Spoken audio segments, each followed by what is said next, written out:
You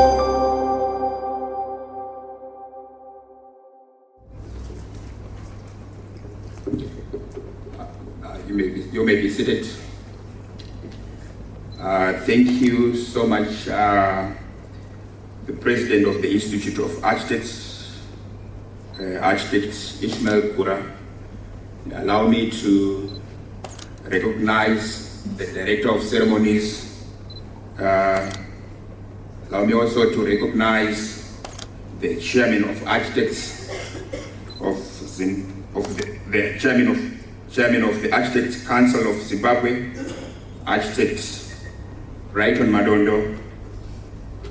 Allow me also to recognize the Director of Architectural Services in the Ministry of Local Government and Public Works, Architect Philip Mukura.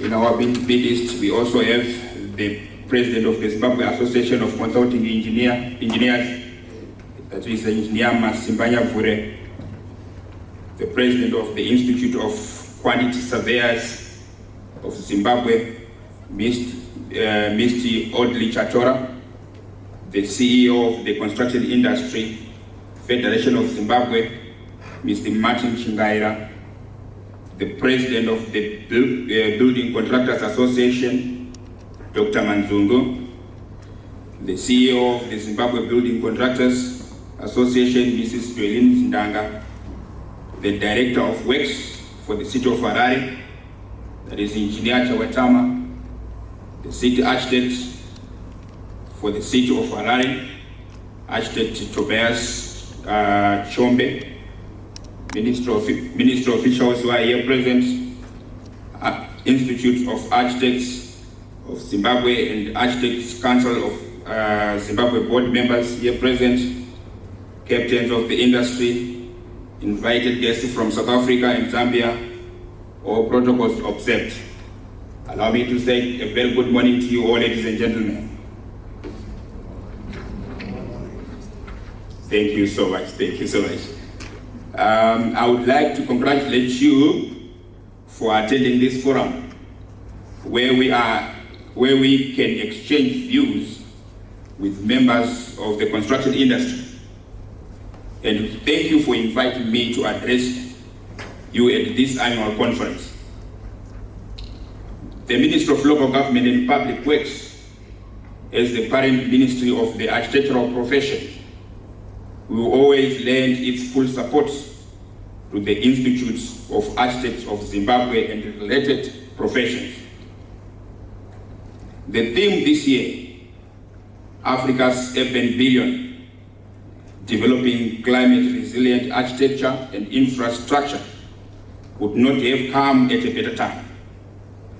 The country is recovering from a severe drought and has received a high levels of rainfall in some areas, which resulted in flooding of homes and commercial buildings.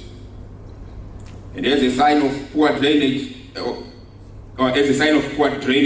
and planning, the floods in Dubai in April 2024 demonstrated the need for all nations to design and build with climate resilience in mind to prevent the loss of life and property. Bringing it home, our drainage infrastructure was shown wanting in the just ended rainfall season. High amounts of rainfall in a short space of time meant the systems failed to drain water away quickly and effectively. With the roads and buildings flooded, lives were lost as transport infrastructure failed, with people taking high risks in flooding in order to cross flooded rivers. However, the beauty of design is that we can anticipate and design for the incidences, minimizing risk and loss. As we develop our urban settlements, we must not lose sight of the fact that the environment is our friend and must be protected. Provisions must be made for the care of the environment. That is planting trees in order to reduce the heat island effect in the urban centers, ensuring good drainage systems, and developing infrastructure that is resilient in the face of climate change. It is important that we prioritize water as a scarce resource. Protection of our water bodies must be of paramount importance, including protecting wetlands from the development, as these act as open sponges our water resources. Rivers and dams also need to be protected from environmental degradation, siltation and pollution. Building climate resilient infrastructure, the management of wastes must also be taken care of, ensuring that plastic and non-biodegradable materials do not find their ways into our waterways. It is time for us to embrace a more mindful way of living and taking care of our environment is how we will take care of ourselves in the future. Interventions should not be limited to building only, but the environment that surrounds the buildings. For the distribution networks for water supply in the cities, sewer disposal and treatment facilities, as well as preserving freshwater bodies.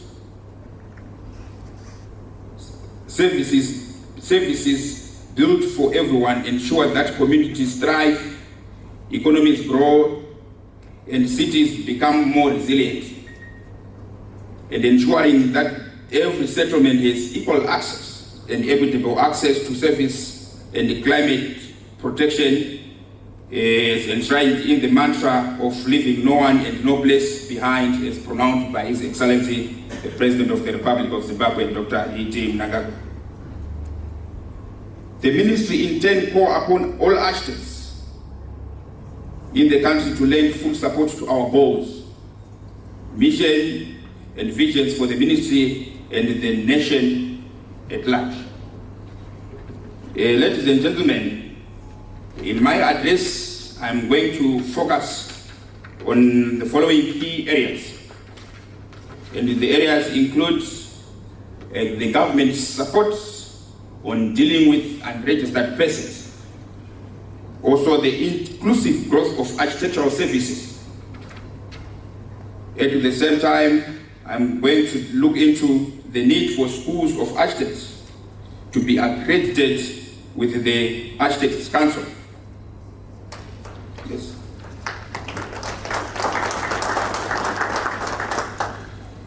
Going on, on the first point, which is government support on dealing with unregistered persons, I want to make it very clear to the public that it is a prosecutable offense for any unqualified person to masquerade as an architect. I am aware that it takes a minimum of 5 academic years and 2 post-academic years for training to become an architect. The achievement of such a feat unsurprisingly leads to the attainment of the statutory and protected title, architect.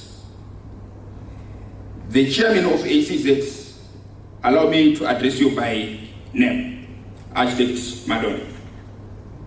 My ministry pledges its full support in assisting you to bring a justice. Any unregistered members of the public masquerading as architects.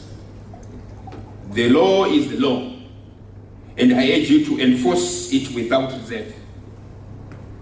If doctors and lawyers can guard their professions and legislative framework jealously, I do not expect any less from professionals under my ministry. Not at all.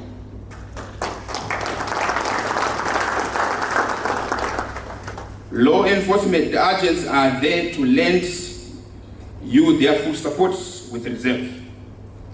Culprits should be brought to book. I have gone further to sign off a circular to all local authorities to ensure they adhere to the Architects Act in its current and future forms. Let me delve into the issue of inclusive growth of architectural services. My ministry, after consultation with the Architects Council, are in the process of amending Architects Act through a statutory instrument to ensure inclusion of other classes such as technologists, technicians, draftspersons, interior and landscape architects. It is our view that for a sustainable growth of professional architectural service industry, this is a way to go. More so, with the soon-to-be adopted SADC Mutual Recognition Agreement for Professional Qualifications, which seeks to harmonize professional services across SADC. We are already making bold steps to prepare Zimbabwe for that inevitable future through first, the immediate promulgation of the statutory instrument to expand registration categories and to do away with exempted works. Our view is that only those who have a high level of architectural training be allowed to submit plans in our local authorities across the country. The government has gone ahead to establish training institutions. Hence, we are now moving to create a framework that allows a seamless adoption of graduates into industry. We are aware that we are aware that there are only 83 architects in this country, and there is urgent need to increase the footprint of architects and architectural related professionals across all districts of the country to ensure that the current development trajectory is orderly.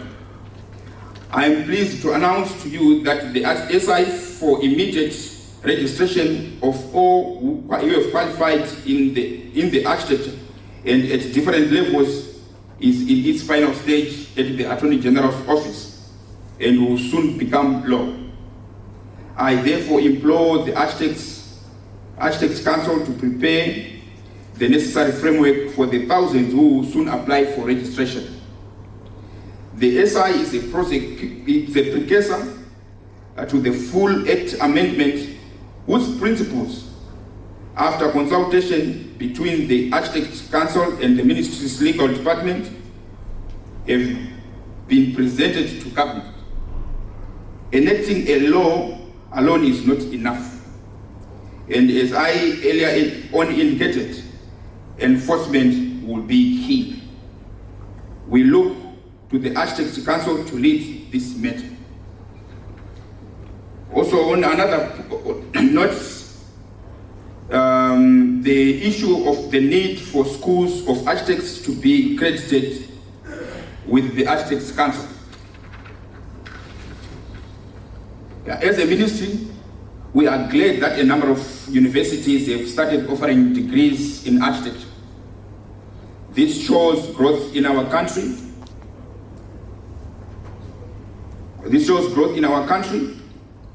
For years, we only had the National University of Science and Technology offering degrees in architecture. Other universities like the University of Zimbabwe, Midlands State University, and the Military College have started offering degrees in architecture. Currently, only the National University of Science and Technology is accredited with the Architects Council. It is important for all other schools to approach the Architects Council for accreditation.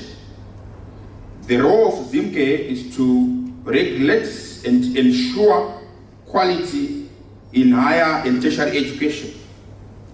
And ZIMCE also accredits universities, colleges, and degree programs to make sure they meet national and international standards. After satisfying the requirements of ZIMCE, the universities must therefore seek professional accreditation from the Architects Council of Zimbabwe. Ladies and gentlemen, The theme of this year, Africa's Building Billion, developing climate resilient architecture and infrastructure, provide us all with an opportunity to ask ourselves if we are putting up buildings and infrastructure that are responsive to the environment, and buildings and structures and materials that respond to the current environmental challenges, buildings that are energy efficient. I have the most confidence that all professionals and material suppliers gathered will take up the challenge. Ladies and gentlemen, I thank you.